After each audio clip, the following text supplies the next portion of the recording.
पुण्यामध्ये राष्ट्रवादी काँग्रेसच्या वतीने शरद पवार यांच्या कृतज्ञता सोहळ्याचं आयोजन करण्यात आलेलं आहे।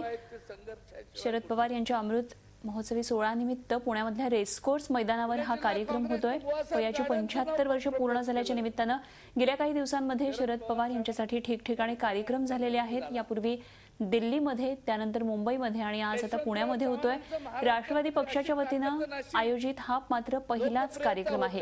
राज्यातल्या राष्ट्रवादीसह काँग्रेसचे बहुतेक नेते इथे उपस्थित आहेत। 25 वर्ष महाराष्ट्रात हालत नव्हतं। त्यांनी पहिली यशवंतरावनी शरदरावना संधी दिली। काकडे फॅमिलीचा दबदबा होता त्या परिसरात आणि जिल्ह्यात। तरुणांनी त्यांची इलेक्शन हातामध्ये घेतली आणि ते निवडून आले 67 साली।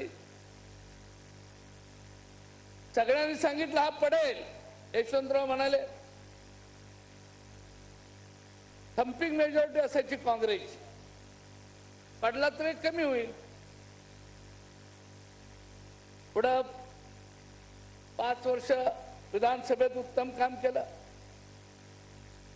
पुढे ते कधीच पराभूत झाले नाही।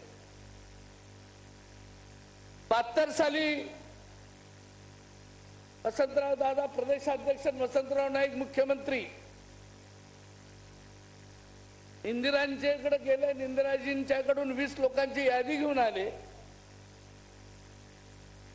यशवंतरावना भेटायला म्हणाले शरदचं नाव नाही।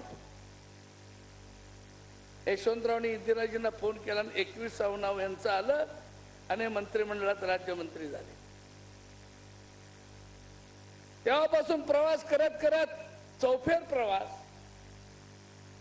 ज्यांना महाराष्ट्र उभा आणि आडवा माहिती आहे, महाराष्ट्राचा इतिहास माहिती आहे, महाराष्ट्राचा भूगोल माहिती आहे, असा दुसरा नेता महाराष्ट्रात आज नाही आहे। माझी एकदा त्यांनी दांडी घेतली। हेलिकॉप्टर मधून आम्ही चाललो होतो सांगलीला। खाली काय आहे सांगा, कुठं आपण आलोय। झी 24 तास रहा एक पाऊल पुढे।